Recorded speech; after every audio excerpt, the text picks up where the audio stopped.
अस्सलाम वालेकुम दोस्तों, welcome back to another video. दोस्तों, आज की वीडियो बहुत ही अहम होने वाला है क्योंकि तकरीबन सारे जो भी पाकिस्तानी हैं जो भी हैं उन्होंने स्कॉलरशिप के लिए प्रोफेसर्स को मेलिंग स्टार्ट कर दी है। बहुतों को इसका एक्सेप्टेंस मिल भी गया है और बहुत जो है ना अभी तक ट्राई कर रहे हैं और किसी को रिप्लाईस आ रहे हैं, लेकिन उस रिप्लाईस को अच्छी तरीके से हैंडल नहीं कर पा रहे। किस वजह से हैंडल नहीं कर पा रहे हैं? क्योंकि एक तो इस एक्साइटमेंट होती है कि भाई आपको प्रोफेसर का रिप्लाई आ जाता है और उसके बाद फिर दूसरी चीज़ ये है कि उसको कौन सा जवाब देना है, किस तरीके से जवाब देना है, वो चीज़ें मिस हो जाती हैं, मिस हैंडल हो जाती हैं और प्रोफेसर को लगता है कि भाई ये बंदा प्रोफेशनल नहीं है, तो उसी वजह से उसकी एक्सेप्टेंस पे भी फ़र्क पड़ता है।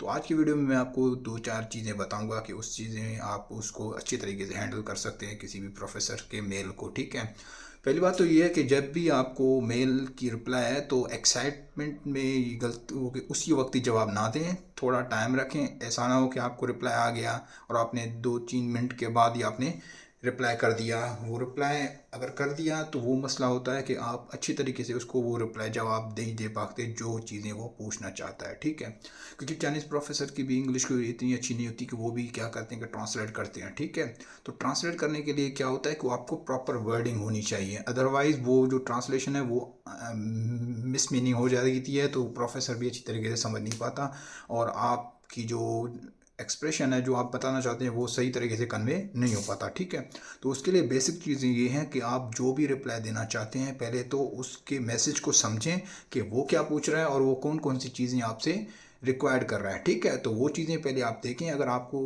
इंग्लिश में समझ में नहीं आती तो बहुत ईजी है, आप ट्रांसलेटर में जाएं या कोई भी चीज़ आपको समझ में नहीं आती, बहुत टेक्नोलॉजी है, आप उसकी यूज़ कर सकते हैं। ठीक है, तो आप उसको जाएं और अच्छे तरीके से देखें तो उसने क्या चीज़ें पूछी हैं और आपको क्या रिप्लाई देना है। अभी लड़के क्या करते हैं तो जो भी लिखा है उसको जो चैट जीपीटी में डाल के उसका आंसर बनवा लेते हैं। भाई ऐसा ना करें, नॉर्मल क्वेश्चन है, ज़्यादा आपको अपनी इंग्लिश बताने की ज़रूरत नहीं है कि आपके बहुत हाई फाई इंग्लिश आती है, कोई इशू नहीं है, कोई इफेक्ट नहीं पड़ता इससे। भाई इससे सिर्फ जो है ना आपको नॉर्मल इंग्लिश आती है, आप नॉर्मल इंग्लिश से जैसे शॉर्टेस्ट रिप्लाई होते हैं वो आप वो दे दें। आप नोट कीजिएगा जो भी आपको रिप्लाई आती हैं मैक्सिमम 2 to 3 लाइन्स होती हैं जो उनको पूछना होता है, कोई इतना लंबा चौड़ा मैसेज नहीं होता भाई।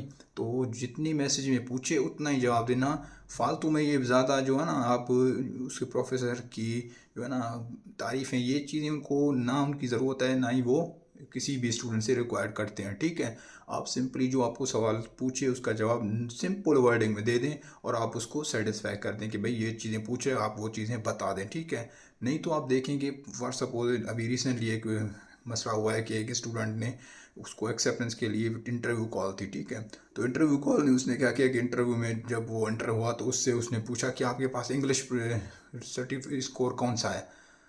तो उनको ये भी नहीं पता कि भाई जब आप चाइना में अप्लाई कर रहे हो तो आइल्स मैंडेटरी नहीं है, आपको इंग्लिश प्रोफिशेंसी के ऊपर भी मिलता है।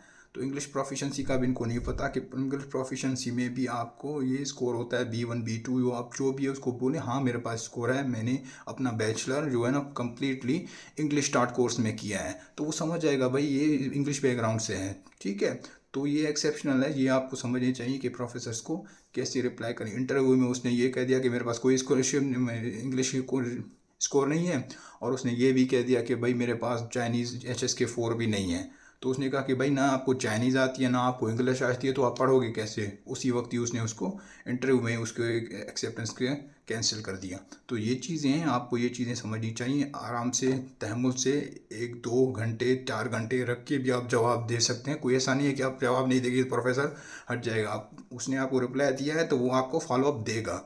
ठीक है, तो इसी वजह से नॉर्मल होके जो भी चीज़ें हैं वो समझ के फिर उसको रिप्लाई देंगे तो आपको अच्छी तरीके से ये चीज़ें हैंडल हो गई। ठीक है, तो ये शॉर्ट वीडियो थी क्योंकि ये मसला आ रहा था बहुत सारे स्टूडेंट के साथ कि हम किस तरीके से मेल हैंडल करें, तो इस तरीके से आप मेल को हैंडल कर सकते हैं किसी भी प्रोफेसर को। ठीक है, उसको प्रोफेशनल रिप्लाई देना है, ऐसा नहीं है कि बस चैट जीपीटी से कॉपी करके बिल्कुल 10-15 लाइन होगा जो ना एक पैराग्राफ बना के आप उसको जवाब देंगे घुमा फिरा के, तो ये चीज़ें उसको पसंद नहीं आती, इतना टाइम नहीं होता इनके पास। ठीक है, तो ये चीज़ें आप जहन में रखें, उस हिसाब से आप अपने प्रोफेसर से अच्छी तरीके से बात करें और उसको अपना जो चीज़ें हैं वो समझा सकें। ठीक है, तो आज का वीडियो इतना ही है, इंशाल्लाह मिलते हैं नेक्स्ट व्लॉग में। नेक्स्ट वीडियो आपको कौन सी चाहिए उसके लिए आप कमेंट कर सकते हैं, इंशाल्लाह उस पर भी बनाएंगे। तब तक के लिए अल्लाह हाफिज़।